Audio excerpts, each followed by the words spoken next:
세상의 모든 지식 언더스탠딩. 자, 네, 이번에는 미국 이야기 보겠습니다. 미국 경제 이야기. 예, 미국 경제 중에서도 요즘은 한국보다 미국 경제에 관심이 더 많은 것 같아요. 미국 투자하시는 분들도 워낙 많고 미국이 어떻게 되느냐, 또 트럼프 정부가 들어서면 미국이 어떻게 될 거냐. 네. 그게 뭐 요즘 제일 고민이죠. 관심사고. 네. 그래서 오늘 아주 저희가 특별한 분을 발굴해서 모셔왔습니다. 저희 언더스탠딩에서는 처음 인사드리는 분인데 네. 이분이 뭐 3프로TV 등에서는 아주 유명한. 아, 그래요? 그래서 저희도 한번 인터셉트 네. 한번 했습니다. 예. 중소기업중앙회 성상현 과장님. 네. 과장님인데 이제 진급을 앞서 부부장. 내년부터 승진하신다. 오늘까지만 과장님. 부부장 괄호 열고 진 괄호 닫고 전 과장님이라고 해야 되나 이제 그런. 네. 더 이상 나를 과장이라고 부르지 말아다오. 중소기업중앙회 성상현 과장님 나오셨습니다. 어서 오십시오. 안녕하십니까. 네. 승진이 확정이 됐습니까? 우리가 막 이렇게 설레발쳐도 되는 거예요? 예. 중소기업중앙회 과장님 위에는 뭐예요? 부장님? 아니면 네, 부장님. 부장님. 네, 그 부장님? 위에는 본부장님? 네, 본부장님. 그렇게. 본부장님부터 임원이 되는 거고. 네. 거의 다 오셨네.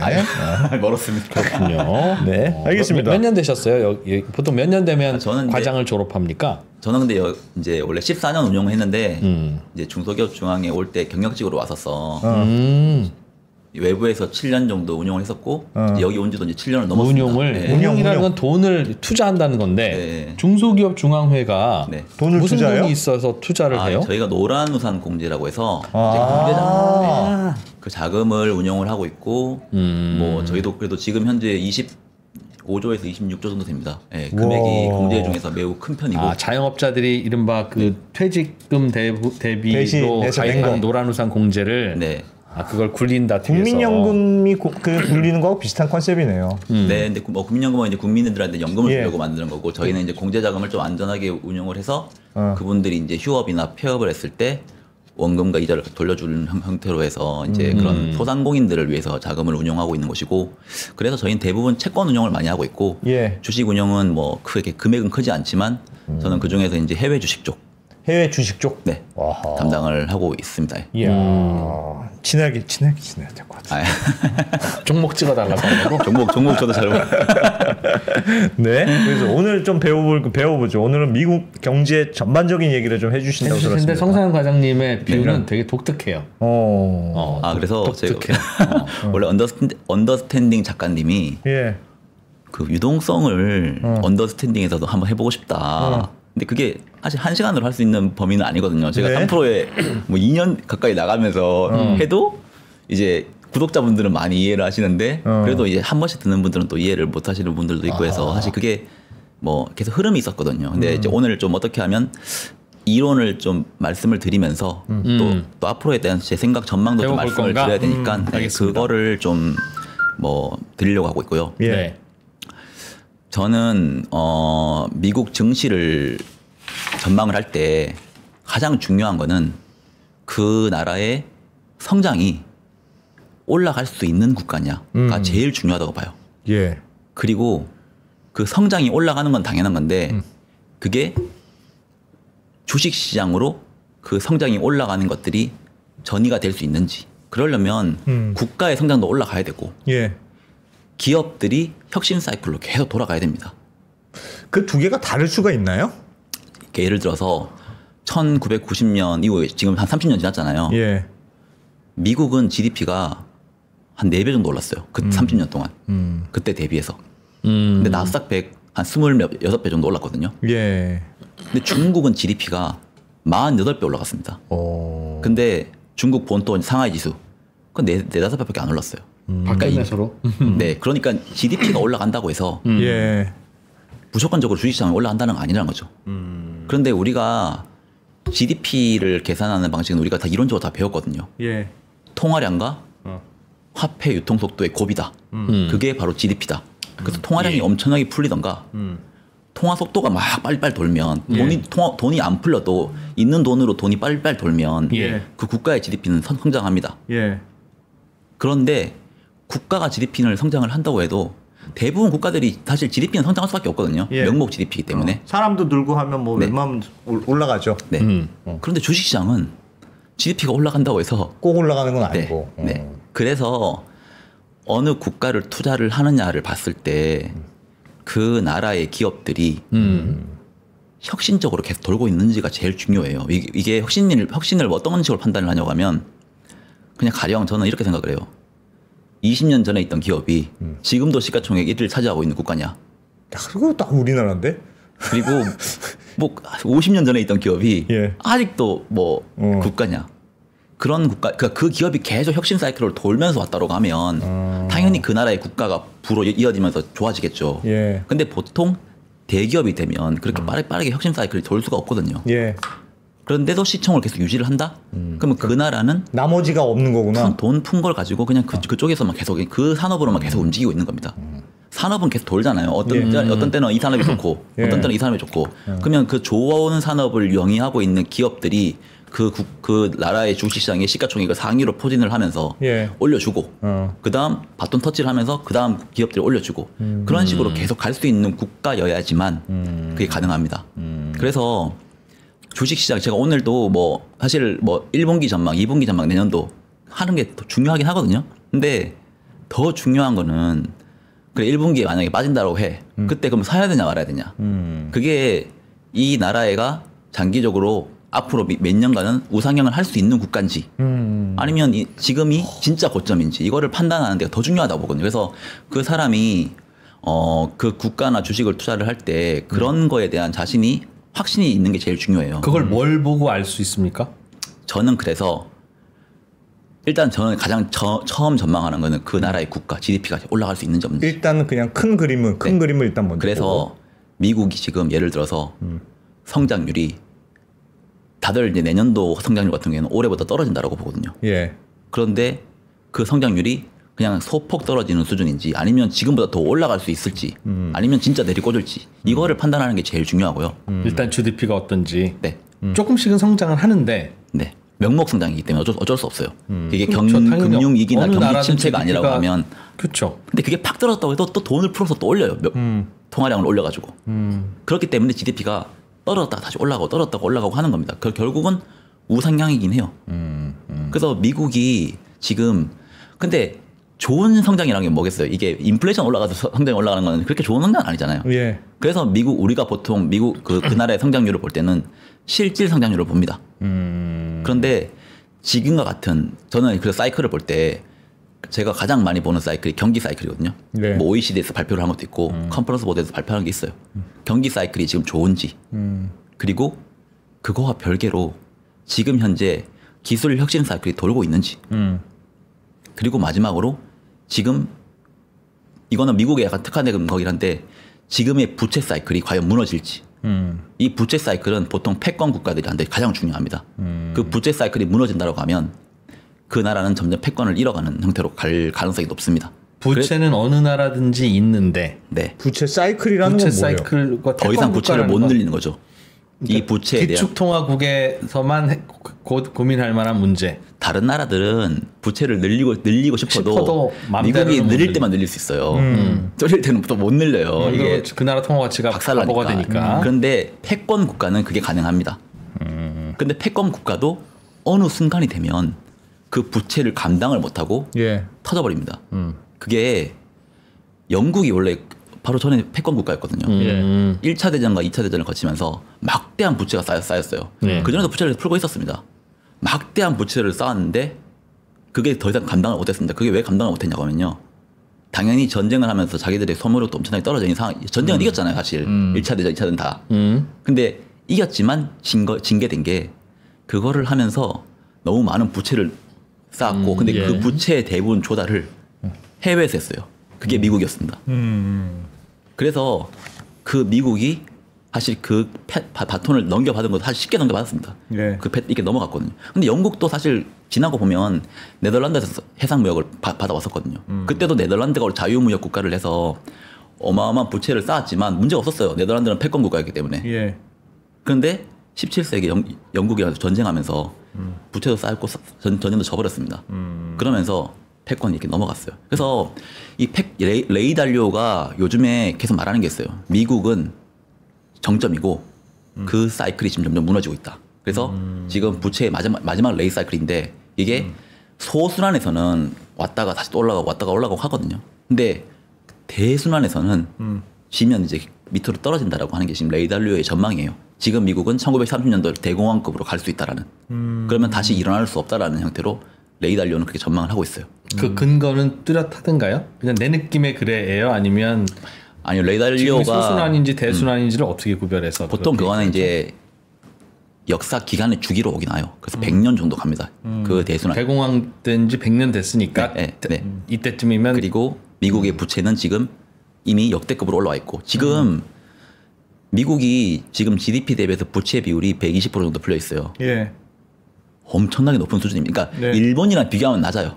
일본 다음 미국. 그러니까 일본 다음에 바로 미국은 아니에요. 그러니까 유럽들도 맞아요. 네. 정부 부채. 정부 부채. 정부가 가지고 있는 부채가 GDP 대비해서 지금 120% 수준입니다. 네. 근데 과거 미국 대비해서는 확실히 지금 많이 쌓여 있고 미국은 앞으로도 부채를 늘리는 걸로 지금 의회 예산차나 미국 뭐 정부마저 다 그렇게 생각하고 있어요. 유럽이 그랬고 일본이 그랬듯이. 네. 근데 이제 레이 달리오는 이게 불가능하다고 보는 거죠.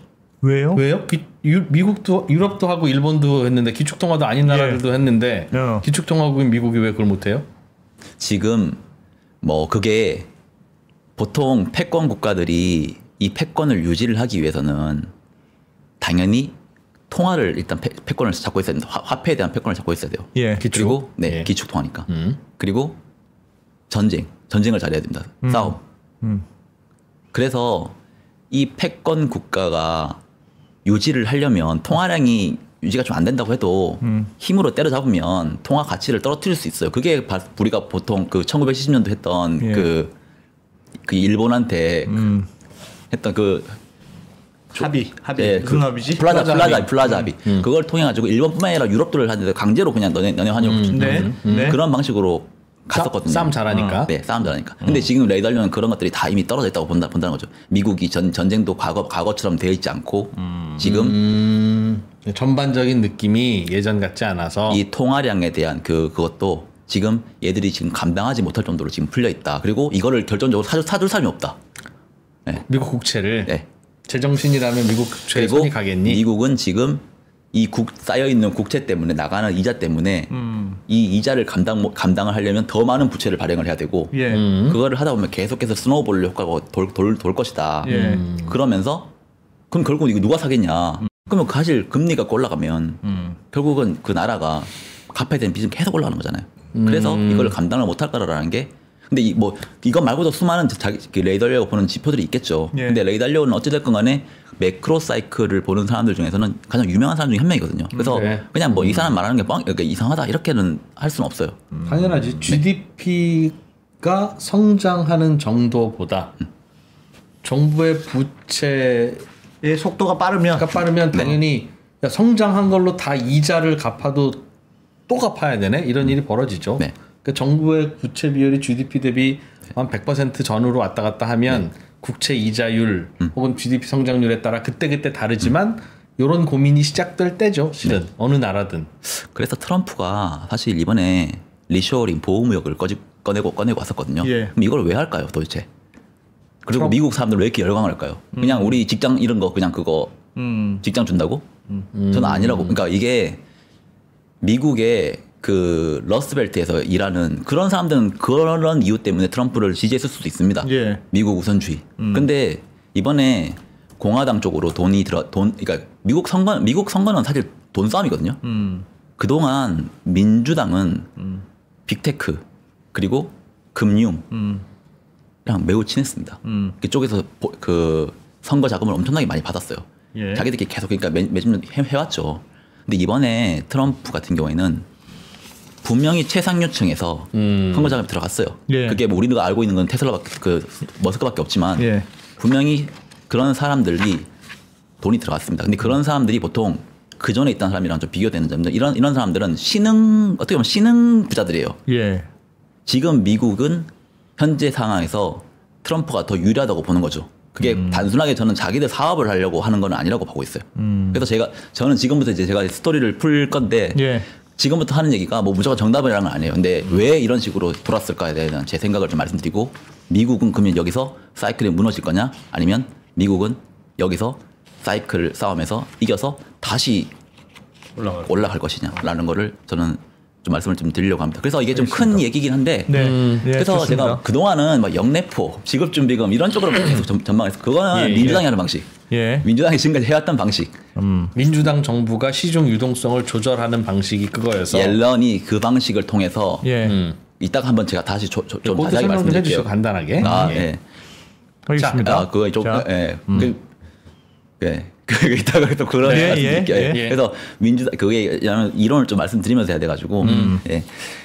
근데 지금부터의 사이클은 저는 이제 어떻게 보면 미국이 패권을 유지를 하기 위해서 전쟁을 한다고 생각을 하고 있어요. 그게 뭐 우리가 싸우는 1대1 전쟁 싸움이 아니라 패권을 유지를 하기 위해서 저는 그래서 이번에 트럼프가 베센트를 왜 데려왔을까 재무부 장관으로 그리고 머스크를 왜 도지라고 임명을 해서 머스크를 거의 와이프처럼 끼고 있거든요.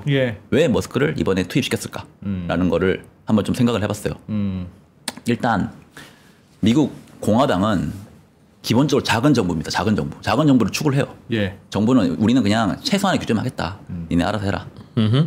근데 최소한의 규제만 하고 니네 알아서 하라고 하면 돈이 그냥 알아서 막 풀려요. 그러니까 나는 예를 들어서 A 산업을 살리고 싶은데 B, C, D 이런 산업들이 막 살아나면서 이쪽으로 돈이 간다는 거죠.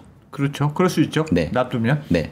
그래서 저는 이번 트럼프가 꺼냈던 게 보면 감세 정책 그리고 뭐 리쇼어링 플러스에서 보호무역 이거든요. 보호무역은 사람들이 하면 미국의 성장이 떨어지고 뭐 할 거라고 걱정하죠. 인플레이션 올라가고 걱정하잖아요. 그런데도 불구하고 트럼프가 이걸 왜 할까요, 도대체? 재정 적자를 줄이려고? 그거는 뭐 사실 줄일 수 있죠. 뭐 초반에 관세를 하면. 근데 사실 그건 큰 이유는 아니라고 봐요. 일단 중국이랑 싸우려고 하는 거죠? 그 AI에 대해서 패권을 가져가려고. 그러려고. 그리고 보호무역을 하는 가장 큰 이유가 미국 그 트럼프가 계속 하는 얘기가 우리나라의 제조업을 다시 재건하겠다는 거거든요. 그동안 20년, 30년 동안 우리나라에 있는 제조업이 다 빠져나갔습니다. 통계를 돌려보잖아요. 그 나라의 제조업이 약하면 실질적으로 돈을 풀어도 그 나라의 GDP로 이어지는 게 덜합니다. 그러니까 돈을 이만큼 풀어도 GDP가 이만큼 안 올라간다는 거죠. 제조업이라는 게 나라가 부실하면.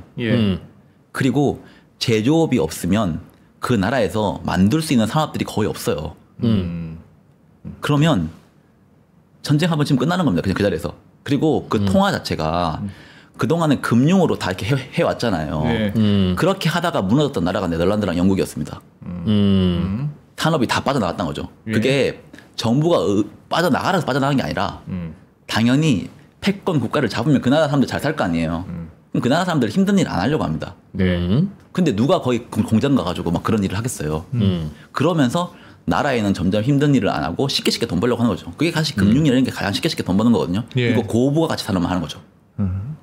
그래도 미국은 그 고부가 가치 산업을 잘 이끌어와서 지금까지 이렇게 잘 가고 있는 겁니다. 근데 해보니까 지금 여기서 우리나라가 만약에 까딱 잘못하면 과거의 역사를 미국이 얼마나 많이 공부를 했겠어요. 제조 산업이라는 게 없으면 나라의 패권 자체가 넘어가는 거는 까딱 잘못하면 넘어갈 수 있다라는 생각을 트럼프는 하고 있었던 것 같고 그래서 리쇼어링이라고 한 거는 사실 오바마 때부터 시작했어요. 그러니까 미국은 이미 10년, 15년 전부터 중국한테 모든 공장을 주겠다라는 생각을 이제 덜 하기 시작했다는 겁니다. 근데 오바마는 좀 신사니까 그런 말을 안 하는 것 뿐이지 실질적인 리쇼어링은 시작이 됐고 트럼프 때 한 부각이 됐고 바이든 때 사실 이번에도 다 했었어요. 그래서 지금 미국으로 해외에 있는 공장이 들어가고 있습니다 이미. 그런데 트럼프는 이제 거기에 세기를 박는 거죠. 우리 이제 예전에는 그래도 바이든 같은 경우에는 뭐 온쇼어링, 프렌드쇼어링 이러면서 우리 우방 국가에다 기지를 짓고 막 이런 식도 했었거든요. 근데 트럼프는 야 우리나라면 다 들어와. 그래서 우리나라에 들어와야 니네 다 보조금 다 받을 수 있고 감세 혜택 누릴 수 있다라는 거를 트럼프는 지금 그걸 이야기를 하고 있는 겁니다. 다 들어와. 그래서 나라에 다 들어와서 어차피 국내 총생산이라고 하는 게 그 나라에서 얼마만큼 부가가치 생기는 거잖아요. 그리고 기업들이 생각을 해보니까 밖에서 관세 두드려 맞는 것보다 안에 들어와서 감세 받으면 이나 저나 비슷하다는 생각을 하는 거예요. 예. 그러니까 그리고 양다리 걸치지 말라고 하고 중국 가서 할 놈들은 오지도 마. 우리 다 들어와. 그래서 사실 트럼프가 지금 말하려고 하는 게 트럼프는 좀 더 강하게 하는 것뿐이지 미국이 지금 하려고 하는 패권을 그래도 한 번 더 이렇게 부스팅을 시키려고 하는 방법 중에 하나가 사실 보호무역과 리쇼링입니다. 그러면서 자기들이 제조업을 살리려고 하는 거고. 예. 그리고 감세 같은 경우에는 보통 법인세가 미국이 세수에서 걷어들이는 수준에서 법인세가 차지하는 비율이 10% 수준이에요. 8에서 10%? 예. 그런데 8에서 10% 그러니까 지금 미국이 법인세 걷는 게 20% 정도 걷고 있거든요. 바이든은 원래 그걸 그 해리스가 했으면 28%까지 올리려고 했어요. 전체 세수에서 네. 차지하는 비중이? 예. 전체 세수에서 차지하는 비중이 법인세가 10%인데 원래 기업들한테 법인세 때리는 게 세율이 20% 정도 된다는 건데 그 세율을 민주당은 원래 28%까지 올리려고 했고 트럼프는 15%까지 떨어뜨린다고 말하는 겁니다. 예. 그냥 단순히 돌려보면 법인세가 10% 정도 세수에서 차지하고 있는데 이거를 20%짜리 이율을 15%로 떨어뜨려주면 좀 줄어들 수 있을 거 아니에요. 예. 그런데 기업들은 그걸 깎아줬을 때 얘네들이 할 수 있는 부가가치가 훨씬 더 커질 수 있다고 생각을 하는 겁니다. 남는 투자를 더 하든 그게 이제 공화당의 방식이고. 그게 공화당의 방식이죠. 예. 예. 그리고 우리가 닷컴 버블 때 한번 원래 민주당은 그런 식 잘 안 하거든요. 민주당은 세금 많이 걷고 막 그런 식인데 예. 닷컴 버블 때도 보면 클린턴이 자본소득세라는 거를 기업들한테 깎았어요. 감세를 했다는 거죠 그때 당시에. 예. 그러면서 사실 그 IT 기업들이 투자를 막 늘릴 수 있었던 근간이 됐던 것도 사실 그게 결국은 그래서 클린턴 때는 재정 흑자까지도 돌았던 시기가 있었어요. 98년도에 하다 보니까. 그러니까 이게 기업들은 열어주면 그거를 그러니까 정부 입장에서 기업들한테 감세를 해주면 덜 걷는 게 아니라 조금 지나다 보면 훨씬 더 많이 파이가 커지니까 비율은 적게 걷어도 더 커질 수 있다라고 생각을 하는 겁니다. 그래서 일단 트럼프는 이제 그 방향을 두 개를 잡고 있는 거고 그리고 베센트를 재무장관으로 넣었잖아요. 베센트를 왜 넣었을까? 베센트가 제일 잘하는 게 사실 얘가 조지 소로스 펀드에서 시아였던 드러컨 밀러랑 같이 공매했었어요. 당시에 이제 파운드와 공매도 쳐가지고 이제 그때 이런 뭐가 재정에 문제가 되는 국가들을 공략하는 게 특히 공격수였습니다. 네. 그러면 수비수가 되면 그 사람이 이 사람들이 뭘 보고 공격하는지에 대한 생각이 있을 거 아닙니까? 분명히 헤지펀드들은 지금 이미 미국채 숏치기 시작했어요. 최근에 이제 미국채 선물을 보면 헤지펀드나 이런 쪽에서도 지금 매도가 좀 많이 나오고 있습니다. 그게 뭐 최근 9월 달부터 올해 9월 달부터. 근데 미국 국채 금리가 더 올라갈 거라고 걱정한다는 거죠? 네, 그게 미국 국채 금리 같은 경우에는 원래 성장과 인플레로 움직이는 게 결정되는 게 미국 국채 금리의 레벨 수준이거든요. 네. 그런데 이거를 더 세분화시키면 성장, 물가, 잘 보이지 않는 불확실성이라는 걸로 세 개로 나눌 수 있어요. 그 금리 수준대를. 불확실성 때문에 지금 올라가는 비중이 지금 커지고 있습니다. 그게 트럼프의 재정 적자. 이거는 또 인플레이션을 살릴 거다. 이런 우려 때문에 올라가는 거죠. 그걸 헤지펀드가 기가 막히게 지금 공약을 하고 있고 걔네들 기본적인 스탠스는 롱 포지션, 그러니까 장기 투자가 아닙니다. 했다가 먹고 그게 뭐 일반적인 사람들이 막판에 들어갔다가 터지고 나오고 그러니까 우리는 계속 손실을 내고 그들은 수익을 내고 하는 거지. 매도를 쳐놓고 언론 플레이하고 따져나오고 이게 기본적인 헤지 펀드 스타일이에요. 근데 결국은 베센트는 걔네들의 어떤 부분을 방어를 하면 우리가 지금 적자를 계속 이렇게 유지를 하면서 미국 정부는 적자 못 줄이거든요. 절대로. 미국 정부가 적자를 줄일 수 있는 지금 트럼프 방식을 봐도 미국은 부채를 줄이는 게 아니라 GDP 대비해서 부채 비율을 줄이는 방식으로 갈 가능성이 큽니다. 그럼 결국은 부채 금액은 커지지만 GDP가 더 빨리 늘면 되니까 그 방식으로 갈 가능성이 큽니다. 그거를 지금 트럼프가 생각을 하고 있기 때문에 베센트는 부채가 커지는 거를 맞췄을 때 이게 금리가 너무 헤지펀드들이 공략을 못하게 중간중간에 여러 가지 장치를 통해서 막으려고 하는 가능성이 큽니다. 그게 뭐 다양한 방법이 사실 있긴 해요. 왜냐하면 이게 인플레이션이 급등하면서 올라가는 건 사실상 이거는 뭐 이론적으로 금리에 영향을 미치는 거니까 막 대놓고 막을 수 있는 방법이 많이 없는데 그 불확실성 때문에 올라가는 거는 예를 들어서 한 가지 예를 들면 2023년 8월에서 10월달에 미국 장기국채가 5%까지 올라왔어요. 예. 그때도 불확실성이 영향이 컸었습니다. 이 그래프 하나만 제가 보여드릴게요. 예. 이게 좀 어려운데 예. 이 표를 보시면 2023년 8월에서 10월달에 이게 미국채 금리를 네 가지로 나눈 거거든요. 그러니까 지금 단기 실질 금리가 성장 때문에 올라가는 거. 예. 이게 BEI가 기대 인플레이션 때문에 올라가는 거. 그리고 인플레이션 프리미엄 리스크 그리고 10년물 텀 프리미엄 이게 이 두 개를 더한 게 보통 불확실성 때문에 올라가는 겁니다. 예. 근데 2023년 8월에서 10월달 보면 빨간색이랑 검정색이랑 둘이 같이 엄청나게 올라왔거든요. 예. 저게 무슨 의미예요? 이 검정색 그래프가 예. 10년 텀 프리미엄이라 가지고 불확실성 때문에 올라가는 게 있었습니다. 그때도 미국이 너무 재정 적자를 많이 발행한다. 국채를 너무 많이 발행한다. 근데 갑자기 검정색 그래프가 확 떨어지잖아요. 예. 이때 옐런이 어떤 조치를 취했냐고 하면 장기 국채 발행량을 줄여버렸습니다. 우리가 분기마다 미국은 발행량을 우리가 얼마 발행할지에 대해서 그걸 말을 하거든요. 예. 국채 이만큼 발행할 건데 장기 국채는 요만큼만밖에 발행 안 할 거야. 그러니까 시장에 생각하는 것보다 더 적게 발행을 해버렸던 거죠. 근데 어쨌든 정부는 돈을 조달할 계획과 양은 일정할 텐데 다 그 조달하는 방법이 장기 국채로의 비중을 줄이면 그럼 기차 타고 가는 비중을 줄이면 나머지 버스를 많이 타야지. 그걸 단기 국채로 늘리겠다는 말이죠. 단기 국채로. 네. 그래서 미국채 장기 금리가 이 검정색 그래프가 떨어지는 것만큼 빠르게 떨어졌어요. 예. 그러니까 이건 일시적으로 줄이는 방식이에요. 네. 예.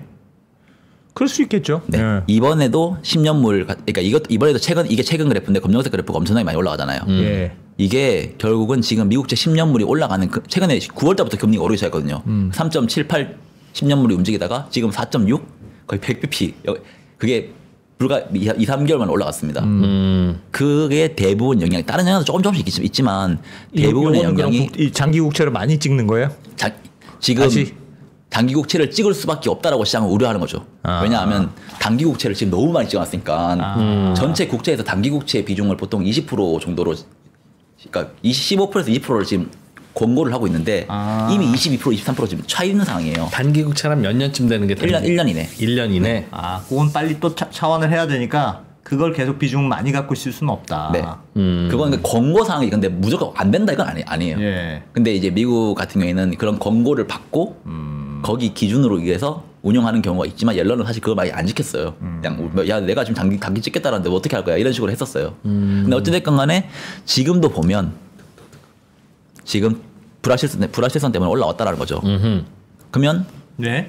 1월 30일 날 미국은 국채를 어떻게 발행할지 1분기 국채를 어떻게 발행할지 2분기 국채를 어떻게 발행할지 또 수정 국채 발행 계획을 얘기를 하거든요. 내년도. 1월 말에 1년치 다 발표한다. 아니요. 분기. 네, 일단 첫 1월 달 말에. 예, 보통은 11월 달에 내년 1분기에 대해서 발표를 했어요. 근데 1월 말에 한 번 더 수정 발표를 합니다. 예.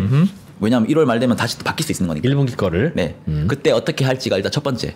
근데 그거는 뭐 일단 트럼프 행정부가 온 지 얼마 되지 않. 트럼프 행정부가 1월 20일 들어오는데 1월 말에 이제 발표를 한다고 하면 사실 얼마 안 되는 상황이라서 그거는 영향이 안 될 거라고 보고 있고. 근데 미국이 그러면 앞으로 어떤 식으로 그거를 줄일 수 있을까에 대한 생각을 해보면 첫 번째는 국채 발행 계획.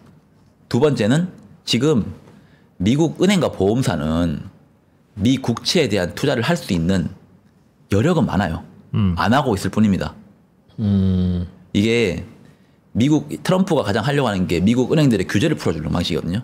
미국 은행들은 규제를 어떤 게 가지고 있냐면 니네가 가지고 있는 자산에서 자본금을 5% 채워. 네. 자산이라고 하는 건 국채를 사도 자산을 잡혀요. 예. 대출을 해도 자산을 잡혀요. 자본금이라고 하는 건 자본금을 다 채워야 되잖아요. 예. 그럼 자본금이 만약에 부족하다고 하면 이걸 살 수가 없는 거예요. 그리고 무한정 자본금이 있다고 해도 무한정 살 수가 없는 분모가 커져버리면 또 이게 떨어지는 거니까. 예.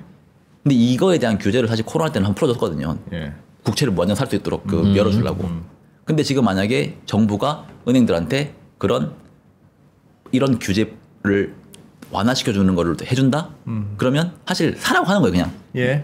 말을 안 할 뿐이지 암묵적으로 사라고 국채 사라고 하는 예. 국채 사라고 말은 안 하겠지만 예. 규제 완화 자체가 대출 많이 해주라. 그런 말이죠. 국채 많이 사라. 예. 저는 그래서 내년도 GDP 성장의 가장 핵심적인 키가 뭐냐고 생각하면 은행을 통한 국채에 대한 수요 확대 예. 그리고 은행을 통한 대출 확대라고 봅니다. 대출이 확대가 되면 미국의 통화량이 확대됩니다. 그 통화량은 결국은 미국의 GDP를 올립니다. 근데 통화량이 늘어나는 방식이 말씀하셨던 대로 뭐 무슨 뭐 양적 완화도 있고 채권을 통해서 이제 채권을 사는 사람이 많으냐, 뭐 파는 사람이 많으냐에 따라서도 달라지기도 하고, 그 연준이 이제 금리를 조절하는 것도 있고 여러 가지 방식이 있지 않습니까? 근데 연준 지금의 예상들은 생각보다는 금리는 많이 안 떨어질 것 같아. 맞아요. 그래서 지금 요즘 시장이 난리 난 게 그것 때문에 그렇잖아요. 그러니까 그런 요인 하나 말씀하셨던 대로 그래도 그걸 만회하기 위해서 미국 정부가 은행에 대한 규제를 좀 풀어줘서 그럼 채권을 좀 사게 하고 그럼 시중에 돈이 조금 더 풀릴 거야. 그럼 뭐 쌤 되지 않겠냐? 뭐 그렇게 예상하는 겁니다. 채권을 사게 하는 거는 채권이 너무 많이 못 올라가게 강제적으로 금융을 억압하는 방식이고요. 금리가 많이 안 올라가게. 못 올라가게. 그러니까 이게 채권을 이루고 있는 이론가들이 있을 거 아니에요. 아까 제가 말한 불확실성 뭐 이런 것들이 있잖아요. 거기서 불확실성을 완전 잠재워버리는 형태로 이론가를 막아버리면 아까 말씀드렸듯이 미국의 성장이 계속 움직이려면 부채 이율보다 그러니까 채권 발행되는 국채 금리보다 미국의 성장률이 높다고 하면 명목 성장률이 높다고 하면 이 부채에 대한 우려가 사라지고요. 그리고 이 부채를 줄이려고 하면 실질적으로 부채가 증가되는 비율보다 성장이 올라가는 속도가 높으면 당연히 GDP 분의 부채 비율이 떨어지겠죠. GDP 대비 그 부채 비율이 떨어지는 거는 그 뒤 가장 최종적인 목적이긴 하지만 그거는 그 뒤일 거고 결과고 일단은 금리를 억압시키면서 장기 금리를 억압적으로 누르면서 성장을 그 위에 높게 할 겁니다. 그런 식으로 이게 어떻게 되면 어떤 식으로 되냐면 성장은 인플레와 실질 금리의 합이거든요. 미국 금리는 어쨌든 간에 그 모든 이자가 나가는 그 이자 기준이잖아요. 장기 금리는. 이렇게 되면 인플레이션에 이 부채가 녹아납니다. 그러니까 실질 부채가 녹아난다는 거죠. 인플레이션 때문에. 그리고 부채를 인플레이션 때문에 올라가면 일단은 미국 같은 경우에는 명목으로 벌어들이는 이익이 많아질 거 아닙니다. 인플레이션 높으니까.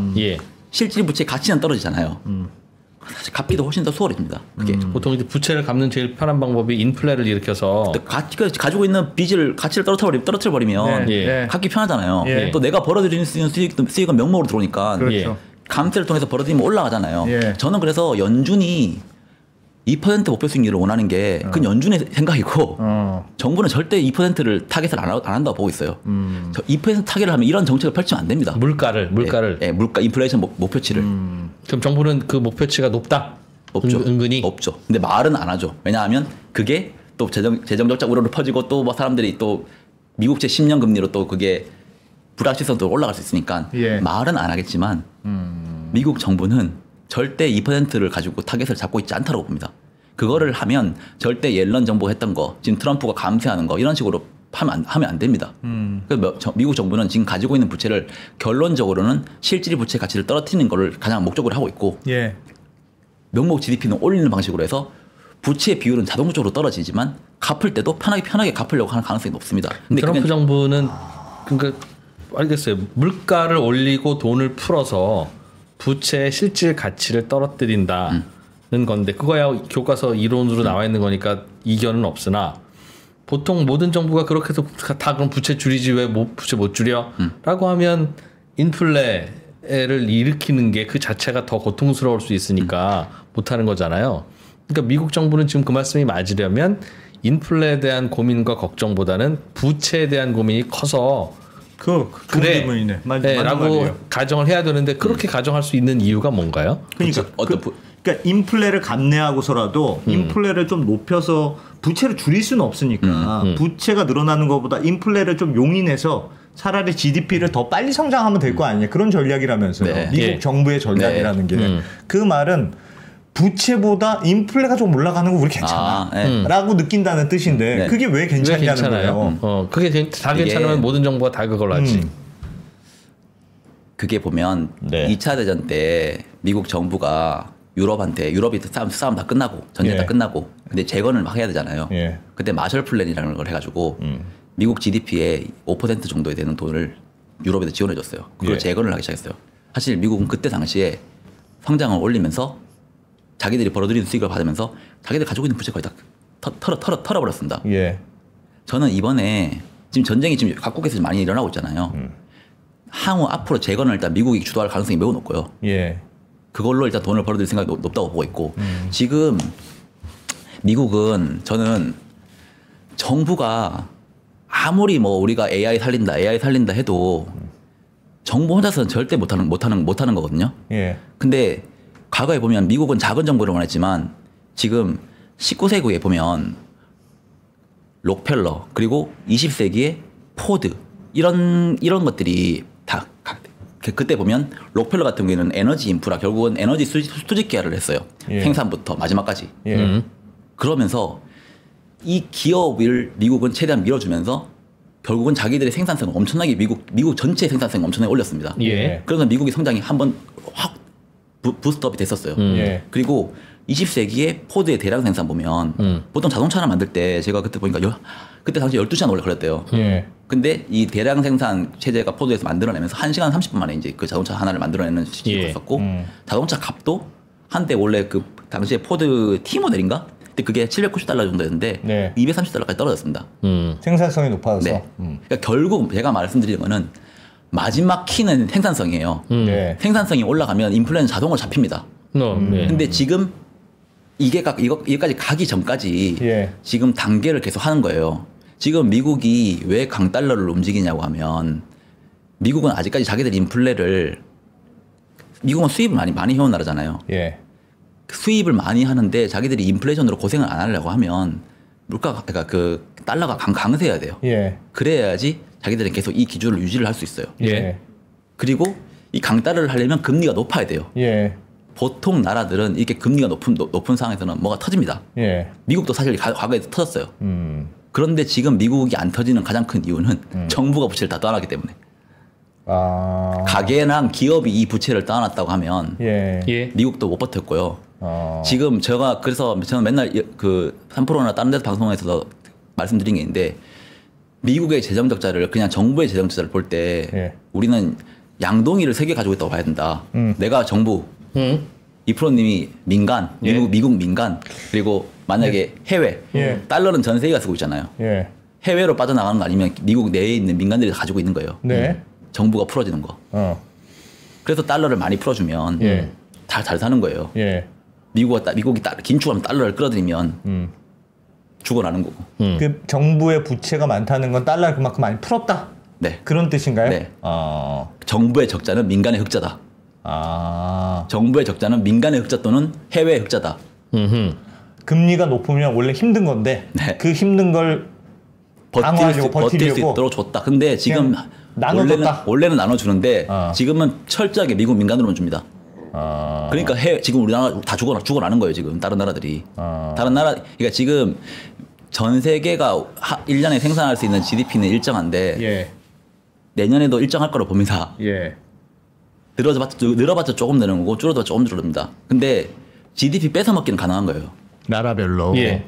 그걸 지금 미국이 성장을 끌어올리는 거죠. 그러니까 미국이 성장이 끌어올리면 전 세계가 성장이 떨어진다고 보시면 돼요. 그럼 미국 입장에서는 지금 금리가 높은 수준에 강달러를 포기할 수는 없어. 그러니까 금리가 막 떨어지면 안 돼요. 그럼 강달러가 유지된 상태에서 미국 경제가 계속 좋으려면 정부의 부채를 줄이면 안 되고 여전히 미국 내 민간한테 달러를 뿌려야 되는데 그러려면 부채 수준을 유지해야 되고. 네. 그래서 이 표 한 번만 좀 말씀드릴게요. 미국 GDP는 M2랑 그러니까 통화량 곱하기 통화 속도로 움직입니다. 예. 파란색이 통화 속도, 빨간색이 결국은 통화 승수라고 하는 겁니다. 보는 통화 대비해서 지금 광의 통화가 얼마큼 많이 풀려 있는지. 예. 이거 두 개 곱이 나가서 미국 GDP가 움직이는 거예요. 네. 파란색 곱하기 빨간색 해가지고. 예. 그래서 위에 제가 식을 적어놨는데 2023년, 2024년까지는 철저하게 통화 속도 상승으로 미국은 GDP를 끌어올렸던 겁니다. 통화 속도. 네. 이 통화 속도가 어떻게 움직였냐고 하면 은행 대출이 확정되지 않은 상황에서 우리 고금리 IMF 받았잖아요. 예. IMF 받은 사람들이 대부분 고소득자들입니다. 예. 그 돈 넣는 사람들이 얼마나 미국 GDP의 70%가 소비가 차지하고 있거든요. 예. 근데 미국 소비의 70~80%가 미국 상위 10%에서 40%가 그들이 소비하는 수준이에요. 그들이 소비하는 게 70~80%를 차지한다는 겁니다. 하위 사람들은 인원은 많은데 미국 소비에 미치는 영향이 크지 않다는 거예요. 그래서 지금 양극 가지고 어디 가보면 죽어나잖아요. 그 미국이 지금 분명히 안 좋은 거 맞거든요. 어디 가보면. 근데 미국 소비는 매번 잘 나와. 그게 고소득자들이 지금 돈을 가지고 근데 고소득자들이 이렇게 돈을 많이 가지고 있는 원천이 뭐냐고 하면 고금리가 지급돼요. 고금리. 정부가 주는 고금리. 중앙은행이 결정한 고금리.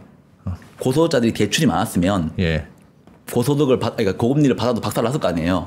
이 사람들은 대출을 전혀 늘리지 않았습니다. 코로나 이후에 저금리로 부동산 대출은 다 마킹을 다 해놨어요. 기업도 똑같았습니다. 그러면 금리가 올라가면 들어오는 돈만 높아지는 거예요. 그렇죠. 그게 소득으로 잡히고 근데 이런 것들은 이 사람들 다 저금 안 하고 그냥 소비를 쓰잖아요. 그러니까 통화 속도가 빠르게 도는 겁니다. 그래서 레스토랑, 비행기 그리고 저기 공연 보러 가는 거 그런 거 지표 조사해 보면 그럼 미국은 경기 살리는 방법이 금리 인하가 아니라 금리 인상이에요? 저는 그렇게 생각해요. 금리 인상은 아니지만 고금리 유지. 왜냐하면 너무 높은 금리는 결국은 뭔가 터트리니까. 그러니까 이게 양극화라고 해도 이쪽이 죽어나 버리면서 전이 되는 가능성이 있잖아요.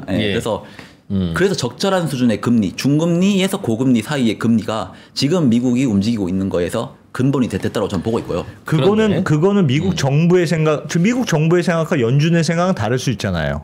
연준은 어쨌든 인플레이션 파이터로서의 역할이 중요하니까 나는 누이는 모르겠고 난 트럼프는 모르겠어. 연준이 그거 아세요? 연준이 2022년 1분기까지 양적 완화라는 걸 했고 사실 그 뒤로 양적 긴축이라는 걸 했어요. 2022년도에 장이 사실 1월달부터 장 부러졌잖아요. 막 주식시장 부러졌거든요. 2022년도. 양적 완화했는데 왜 부러졌겠어요? 그러니까 그리고 연준이 2022년, 2023년, 2024년 양적 긴축했잖아요. 근데 주식시장 뭐 부러졌습니까? 엄청나게 올랐잖아요. 양적 긴축인데 왜 올랐어요? 그러니까 연준은 양적 완화, 양적 긴축했어요. 근데 미국 정부가 국채 발행을 통해 가지고 연준이 보통 양적 긴축을 하는 거는 은행들이 가지고 있는 지급 준비금을 떨어뜨리기 위한 방식이거든요. 이게 좀 내용이 어렵긴 한데 표만 한번 보여드릴게요.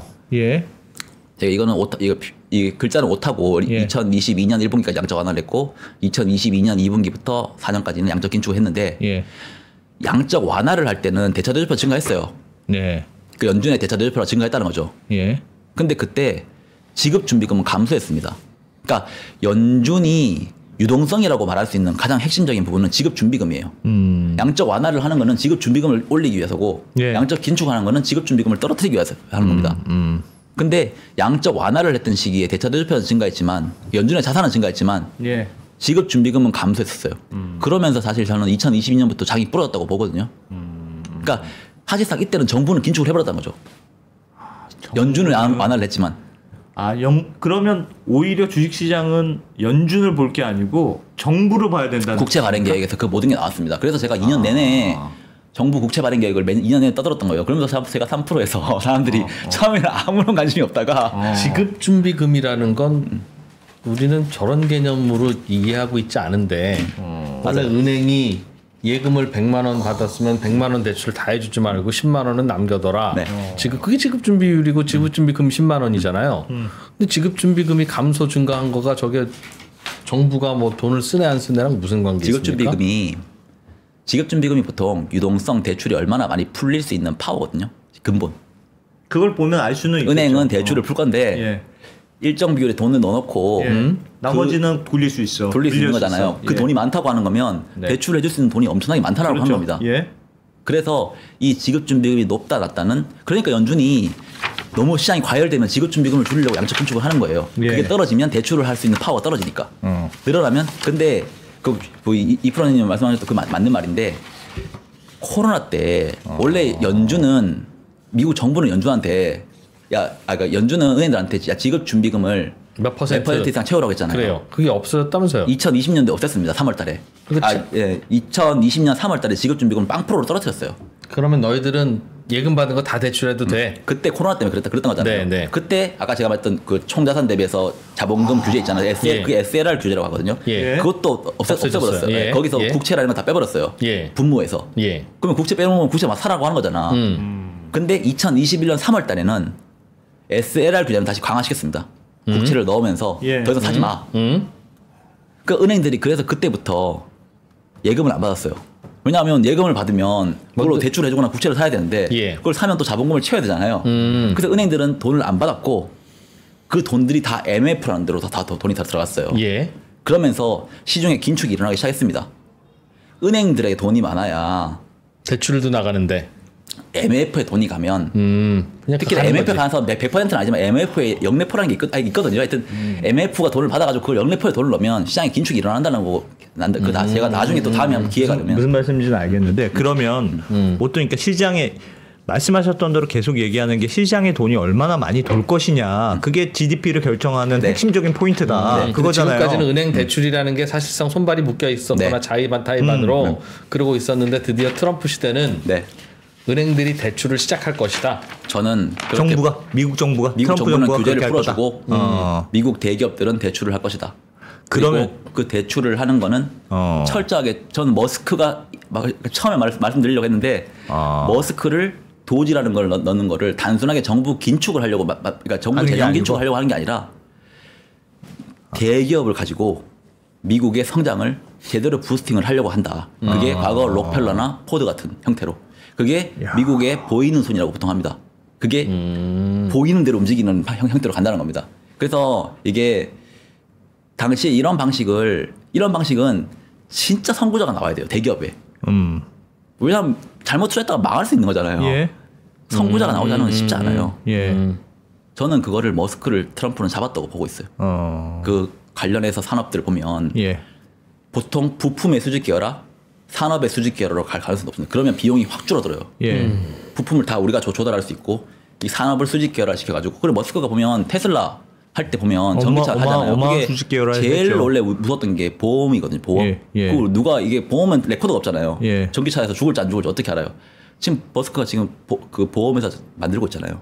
자기가 자기에서 보험해 준다는 거죠. 그래서 그런 방식으로 지금 하려고 하는 산업들이 돈 되는 건 다 알았잖아요. 근데 이게 인권이랑 연결되면 규제라는 게 때문에 안 되거든요. 그거를 지금 다 완화시키는 방향으로 갈 거라고 보고 있고요. 그게 AI의 핵심입니다, 사실. 돈 버는 방식, 미국이 돈 버는 방식도 있고, 이 AI가 국방부로 들어가면서 전투력을 올리는 방식도 있고, 이게 모든 거에 대한 규제가 풀릴 때, 이 규제가 풀릴 때 보면 인권에 대한 규제는 다 풀릴 거라고 보고 있어요. 미국은 특히나 그런 방식으로 갈 가능성이 높고요. 리쇼링은 제가 아까 말씀드렸고. 그래서 이 표 한번 보시면, 이게 전년 대비 증가율인데, 파란색이 통화량 증가율, 전년 대비 M2가 얼마큼 풀리고 있는지 증가율. 우측입니까? 우측? 예, 이 파란색은 우측, 좌측. 좌측. 예, 그래서 이게 0인데 이제 0을 이제 올라오기 시작했어요. 통화량이 지금 좀 이제 올라오기 시작했다는 거죠. 그동안은 통화량이 심지어 감소하고 있었네요. 감소했죠. 예, 감소해서 감소폭이 줄어들다가 이제 플러스로 돌아섰죠. 통화량이 또 올라간다고 하는 거는 M2 통화량이 올라간다고 하는 거거든요. 대출이 풀린다고 하는 거거든요. 빨간색이 뭐냐고 하면 이거 우측이거든요. 우측도 이쪽이 0이에요. 이게 대출 증가율. 대출은 쫙 빠졌다가 올라갈 텐데 과거에 닷컴 버블 때 보면 거의 한 10%까지 올라갔어요. 그리고 금융위기도 이 정도까지 터지기 전까지 올라갔습니다. 지금 사실 아직 시작도 안 했어요. 이게 저는 올라가면서 지금 그러니까 통화량이 풀린다고 무조건 좋아지는 게 아닌데 통화량이 사실 통화량과 대출 증가율은 엮이는 거잖아요. 통화량은 M2가 들어오면 그러니까 예금이 들어오면 통화량이 올라갑니다. 근데 은행이 대출을 해줬어요. 이 사람이 대출을 가지고 어디를 뭐 했을 거 아니야. 그럼 대출로 돈 받은 사람은 예금을 할 거 아니에요. 그러면 돈이 도는 거거든요. 그러면서 통화량이 올라가는 개념입니다. 대출로 인해서 통화량이 늘어나는 건 알아요. 그게 신용 창출이거든요.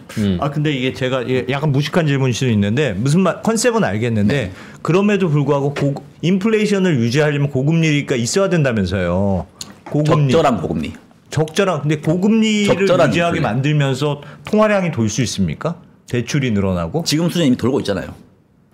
그러니까 금리를 이렇게 상식적으로 생각하면 금리를 좀 낮아줘야 통화량이 돈이 도는 거 아니냐. 금리가 더 올라갈 거라고 생각을 하면 대출 안 해요. 근데 안정이 되잖아요. 그러면 하기 시작합니다. 그리고 지금 미국 같은 경우에는 그래서 아까 말씀하신 대로 저금리로 가면 누구나 다 대출합니다.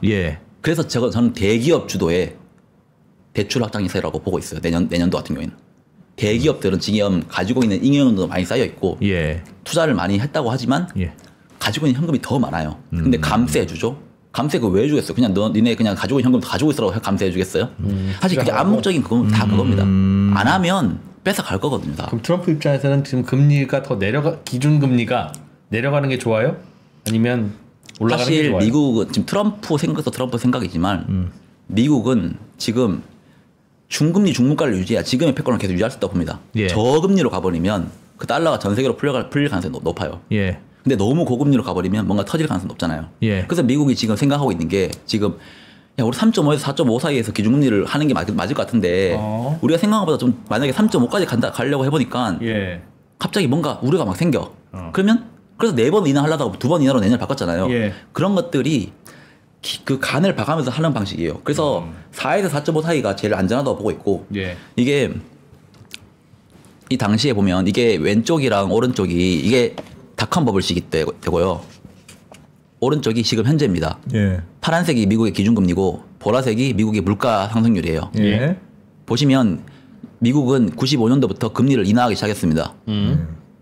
근데 보라색 그리고 처음에는 장기금리도 빠지기 시작했어요. 근데 녹색이 장기금리거든요. 근데 더 내리다 보니까 장기금리가 올라가기 시작하잖아요. 우려하면서. 근데 그때 보니까 미국이 물가가 또 조금씩 올라오고 있는 거예요. 그러니까 이게 결국 물가는 성장이 좋아지면 물가가 올라오거든요. 예. 그러니까 생산성 향상이 되기 전까지는 성장이 올라가면 물가에서 올라가요. 조금씩. 근데 생산성 향상이 되면 확 그냥 안정화되는 거죠.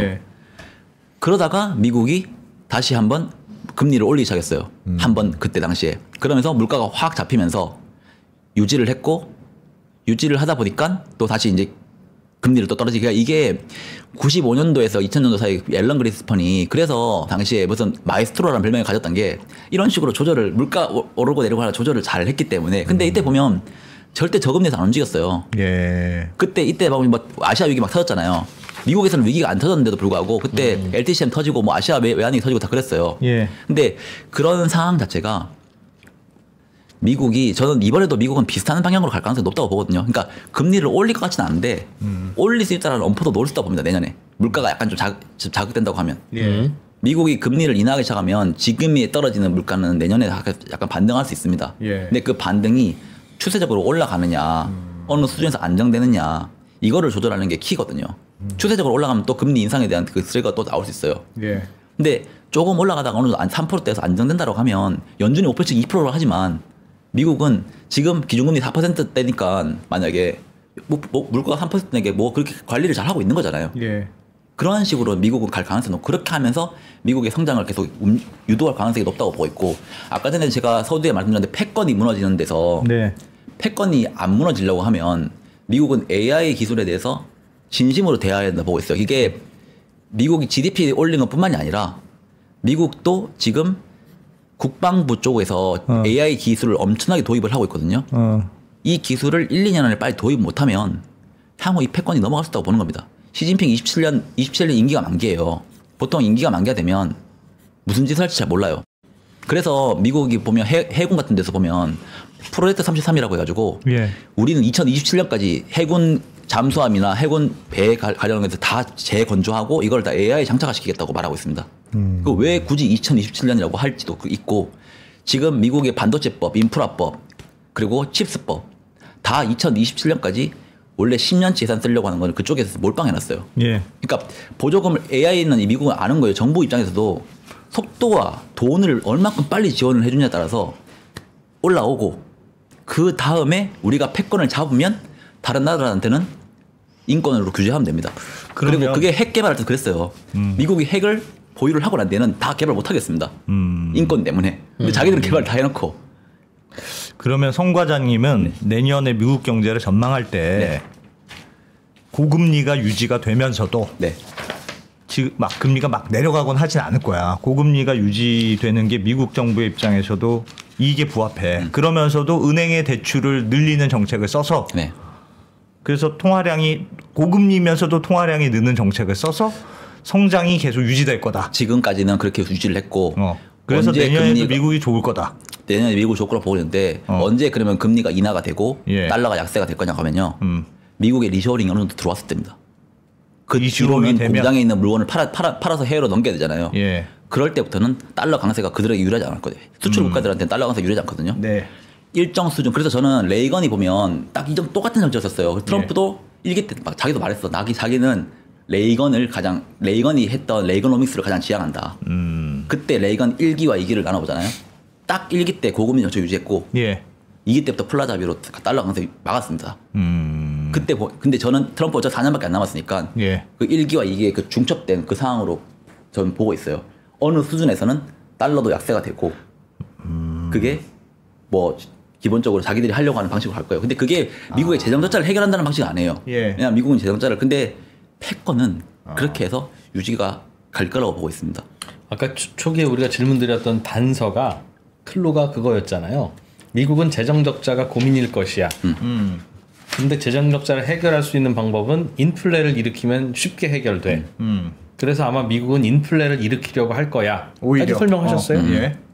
인플레를 일으키려면 금리를 어떻게 해야 되지? 내지는 대출을 어떻게 해야 되지? 경제가 어떻게 해야 되지?라고 생각하면 금리는 낮아야죠. 예. 제가 말했던 건 근데 왜 안 낮출 거라고 생각하세요? 인플레를 유발을 하는데 성장에 의한 인플레를 유발하는 거예요. 그러니까 인플레가 공급망이 막혀서 인플레 나올 수 있는 거잖아요. 그런 인플레 말고 성장을 유도해서 나오는 인플레. 그러니까 돈이 많이 풀리고 경기가 뜨거워서 경기가 뜨거우면 인플레가 올라가잖아요. 그 인플레이션이 결국은 실질 부채 같이 떨어뜨릴 거고 성장이 올라왔잖아요. 부채 비율도 떨어진다는 거죠. 근데 미국의 최종 목적은 부채를 갚아내는 방식은 절대 아니에요. 근데 그렇게 쉽게 갚을 수 있다는 걸 말씀드리는 거고 결국은 성장을 올려서 지금의 부채 비율을 우려하지 않게 만들어내는 겁니다. 그럴 때 금리가 낮으면 방해되냐는 질문이에요. 금리가 낮으면? 성장도 잘 일어나고 대출도 많이 일어나고. 미국 중립금리 3%거든요. 지금 미국 연준이 말하고 있는 거. 대략. 기준금리 4.5%잖아요. 그거를 중립금리까지 떨어뜨리면 만약에 인플레이션이 올라오는 거와 성장이 올라가는 게 이제 그 논문으로는 나오고 있어요. 그게 대충. 그런데 성장은 2% 정도를 올릴 수 있다고 보고 있어요. 지금 현재 상황에서 더 추가로. 그리고 인플레이션은 1% 정도 더 추가로 올릴 수 있다고 보고 있습니다. 금리가 낮아지면? 네. 중립금리까지 떨어뜨리면. 근데 어차피 그건 논문에 의한 거긴 한데 그렇게 하면 대충 3% 올라가요. 그럼 좋네요. 인플레이션. 저는 미국 그렇게 갈 가능성이 높다고 봅니다. 근데 지금 빠르게 떨어진다고 하면 미국 국채 금리에서 계속 발작을 하잖아요. 이게 성장 우려가. 그러니까 이거를 막아내면서 결국은 방향은 그 방향으로 갈 건데 속도가 3%까지 가는 게 2025년 말을 원래 처음 계획으로 했다고 하면 2026년 말, 2027년 말로 속도는 더 늘어질 수 있다고 보는 거예요. 그러니까 이게 미국의 사이클이 2025년에 모든 걸 다 해버리고 내년도에 모든 뭐 해보겠다 이런 방식이 아니라고 보고 있고 저는 이번에 미국 정부는 부채를 해결하는 방식이 1, 2년을 해결할 수 있는 방법은 절대 아니라고 보거든요. 그래서 아까 전에 말씀드렸지 인플레이션이 올라가면 뭐 미국이 지금 인플레이션이 올라갔을 때 뭐 부채 실질 가치도 떨어지고 다 좋은 거 아니냐고 하잖아요. 근데 2022년도에 뭐 인플레이션이 올라갔을 때 그리고 지금 뭐 1990년도 인플레이션 올라갔을 때 이런 데 보면 인플레이션은 한번 올라가기 시작하면 이게 추세가 그냥 계속 상승하는 경향이 강하거든요. 그렇기 때문에 추세가 너무 상승한다고 하면 미국 금리에 영향을 미치는 인플레이션과 성장 있잖아요. 이 이론가 이게 나중에 주체가 안 될 수 있겠다. 제가 그 미국이 국채 금리를 조절할 수 있는 가장 좋은 방법은 불확실성을 제거하는 방식이거든요. 성장의 인플레이션은 아니면 아예 성장을 죽여버리든지 그러면 인플레이션 떨어질 거니까. 근데 성장을 유지를 할 수 있는 인플레이션을 계속 하려고 한다고 저는 보고 있고 그게 실질 가치도 영향이 되고 뭐 부채 비율을 떠줄이는 데 영향이 될 거라고 보고 있어요. 그래서 미국이 금리를 떨어뜨리는 방향은 저는 동의를 하는데 그거를 많이 떨어뜨릴 것 같지 않다 내년에도. 그러면서 원래 작년만 해도 많이 떨어뜨리려고 하다가 많이 안 떨어뜨리는 쪽으로 지금 바뀐 이유는 생각보다 물가가 불이 잘 붙게 생겨버렸네 라는 걱정 때문이라는 거죠. 근데 결국은 최종적으로 저는 인플레이션 해결할 방식은 생산성이라고 봅니다. 근데 그게 지금 당장 안 나타나니까 그 닷컴 버블 때 생산성이 2.5%에 3% 나왔다고 하더라고요. 그때 당시에는 생산성이 그렇게 올라가니까 결국은 인플레이션의 우려가 좀 덜해지기 시작했어요. 근데 지금 AI는 어떻게 보면 그때 당시랑 비교하면 끝보다는 저는 초중기라고 보거든요. 그래서 아직 생산성으로 이어지는 시기는 아니라고 보고 있기 때문에 현재 상황에서는 좀 미국이 너무 급하게 금리 인하로 방향을 돌자. 그리고 인하를 돌면 다 좋긴 하지만 인하를 돌았을 때 미국보다 다른 나라가 더 득될 게 있는 것 같고 그리고 지금은 미국 정부가 모든 부채를 따고 있기 때문에 이 고금리도 지금 자기들은 견딜 수 있다고 보는 겁니다. 그래서 현재는 내년에는 뭐 미국의 그 통화량이 올라오고 이런 것들이 저는 대기업 주도로 계속 올라간다고 지금 말씀드리는 거 하는 이유가 그게 중소기업으로 번질 때가 진짜 버블로 올라가거든요. 근데 그건 아직 시작도 안 했다고 보는 게 지금 이거 표 한번 보시면 이 검정색이 미국 IT 기업의 투자 사이클이거든요. 지금 투자를 하고 있는지. 그리고 빨간색이 미국 기업들이 벌이고 있는 순이익률이에요. 닷컴 버블 때 보시면 미국 기업들은 99년부터 투자를 엄청나게 늘렸어요. 네. 그전엔 잘 안 하다가. 근데 그때 순이익률은 떨어지고 있었습니다. 그러니까 거의 끝물이었는데 투자를 늘리기 시작했대요. 그러니까 이때가 중소기업들 버블 붙을 때였습니다. 지금 아직 시작도 안 했는데 미국의 순이익률은 높게 나오고 있어요. 저는 그래서 대기업 중심으로 지금 아직까지는 시작을 하는 거고 중소기업으로 하는 거는 결국은 그게 달러 약세 금리나 그래서 맞물려 있거든요. 그거는 미국 사실 그 리쇼링 끝났을 때라고 보고 있어요. 그러니까 자기들이 목표를 하려고 하는 공장들이 지어졌거나 아니면 이미 들어오기로 다 끝났거나 그래서 그런 방식으로 가는 가능성이 높기 때문에 아직까지 제가 미국 사이클에서 끝이 아니라고 보는 이유 중에 하나가 아직은 미국이 자기들이 계획한 거에서 아직까지는 끝을 향해서 달리고 있는 자기들의 계획이 아니다. 사실 이 계획이 뭐 틀어진다 뭐 할 수도 있겠지만 레이 달리오는 지금 끝이라고 하니까 저는 근데 그런 방식에서는 아직까지 끝은 아니라고 보는 이유 중에 하나가 사실 뭐 다양하게 보겠지만 이런 부분도 있다고 보고 있고요. 아직까지 버블로 해줄 만한 미국이 해주고 있지 않다. 그 러셀이 올라가고 돈을 못 버는 기업들이 막 치고 올라가고 반도체도 보면 사실상 극명하게 갈리거든요. 지금 딱 그 AI 반도체가 올라가고 있습니다. 근데 진짜 막 버블로 올라가려고 하면 뭐 레거시 반도체 다 올라가야 되거든요. 이게 핸드폰으로 장착되고 모든 게 다 장착되면서 올라가야 되거든요. 근데 지금은 그런 상황은 아니거든요. 그러니까 철저하게 지금 빅테크 중심으로 막 가고 있고 그 빅테크들은 지금 매출액 대비해서 지출을 막 계속 하고 있다. 그리고 내년에는 그런 지금 바이든 정부보다 빅테크들이나 대기업도 돈 버는 기업들한테 좀 더 완화적인 스탠스가 갈 거다. 그러면 그게 과연 니네들 더 이상 투자를 하지 말라고 하는 정부의 스탠스일까? 저는 그건 아니라고 보는 거죠. 그래서 지금 미국은 결국은 저는 내년 1분기에 지금 금리가 지금 계속 올라가고 있는 게 가장 우려스러운 거거든요.